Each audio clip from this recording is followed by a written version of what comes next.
Welcome to my allotment. It's the beginning of April and I'm going to give you a little bit of a roundup of what I'm up to. If you've not already subscribed to my channel, then it might be really good if you did, so you can see all the updates I do. There'll be lots of updates on my allotment, in my home garden, and also the things that I'm baking in my kitchen. So if we move over to the rhubarb, as you can see, what a difference a month makes. There's just tons of rhubarb here.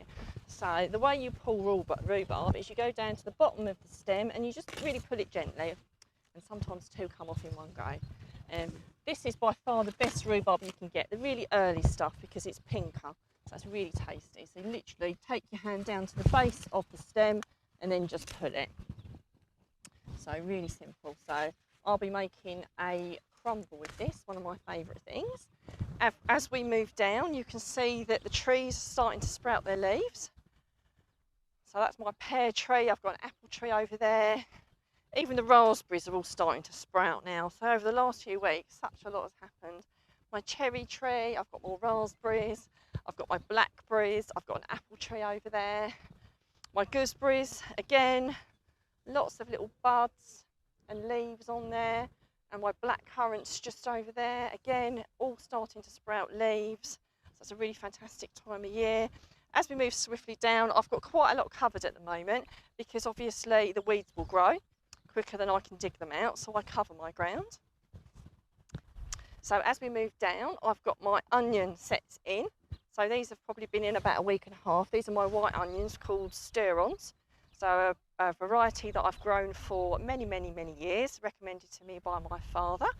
And as we move on, we've got my broad beans, which they don't look brilliant and they're really heavily affected by the snow. But as you can see, they're still there, so I'll just leave them and look after them, and we'll see what comes of them. That'll make another interesting video. If we move down a bit further, I've got my garlic, which is looking really good. So the stems are really starting to bulk out. So a few more months and hopefully I will have some garlic I can harvest. As we move over, I've put my first earlies in, something called Casablanca. Again, a potato I've grown for many years, very reliable, very pest resistant, which is why I grow it. So I will be putting the details of the onions and the potatoes in the description if you wish to purchase them yourself. As we move up, I've got some purple sprouting, so which is covered. And if I lift that up, I can pick some of that off, which I will be doing today. So I've got a little bit on here, not loads and loads of it, but again, just snap it off. And I can have that with my roast dinner. So the beauty of growing it yourself, some of them aren't quite so perfect, but they taste just as good and they're natural and organic, and you can't get better than that. She'll pick more of those. As we move up, I've got a little bit of digging to do, as you can see, a little bit of tidying up. I've got a little bit of chard still there, which I can still eat. I've got a few spring onions and a few leeks.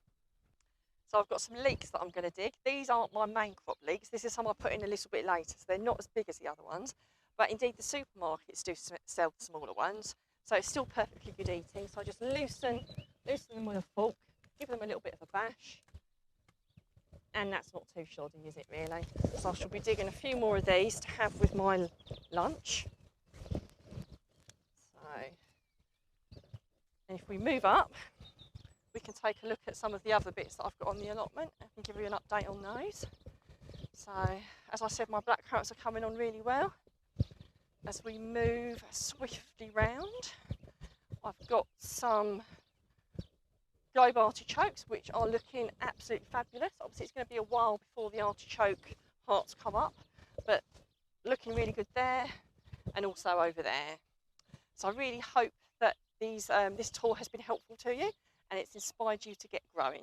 And if you've got any questions, please put them in the comments below and we will answer them to get you growing